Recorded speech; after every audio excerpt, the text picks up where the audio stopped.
Благодарам, почитувана председателке. Ова е моја изборна единица и мој крај, така што ни една политичка партија не може да ми го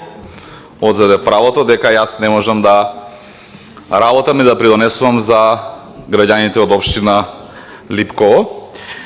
Многу популистички амандмани кои што многу добро знаат дека се поднесени само од причина да ја подкрепат тезата на опозицијската дуи дека не знам некој друг ги правил буџетите.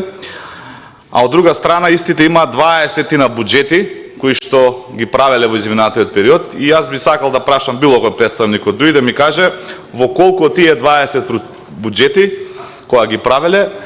земале во предвид учество на опозиција и во делот на албанската опозиција и во делот на ВМРО-ДПМНЕ кога што било опозиција и колку наши предлози во тие периоди, во тие 20 години биле прифаќани и покажувале ваков демократски капацитет како што сега од позиција на опозиција многу добро го прават тоа и го покажуваат и ги поддржуваат. Меѓутоа фактите и бројките се немилосрдни. Општина Липково само за овој буџет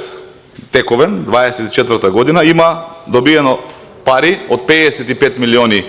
денари за 3 проекти. Едниот е и на темава за која што дебатираме, регулација на речното колито во делот на Оризари. Има за локален пат, така што не може да се настапува овде дека од перспектива дека граѓаните на Липково не добиле ништо, не напротив, добиле многу и тоа не се проекти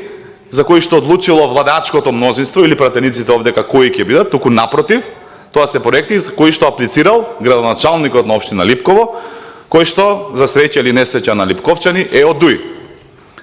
Така што тезата дека некој не ги почитува градоначалниците од ДУИ не држи вода затоа што во тековниот буџет општина Липково преку градоначалникот има добиено 55 милиони денари за 3 проекти, многу повеќе од некои други општини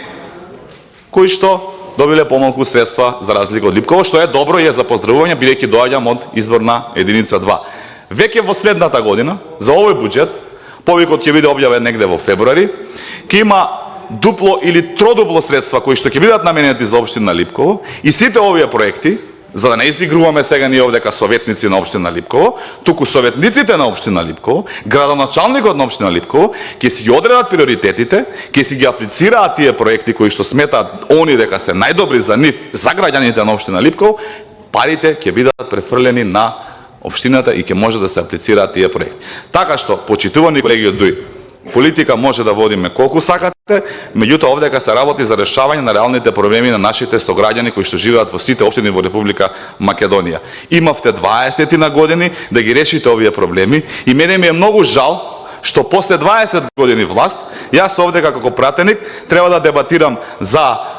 речни корите уредување, за канализација, за водовод, нешто што сте требале да го завршите многу поодамна во сите овие општини, затоа што сте имале градоначалници, еден од нив седи блиску тука во пратеничките групи и сте требале да ги надминете овие проблеми, сте имале и локалната и централната и никакви пречки не сте имале, вие тоа не сте успеле да го направите, сега има некоја друга влада која што има свој концепт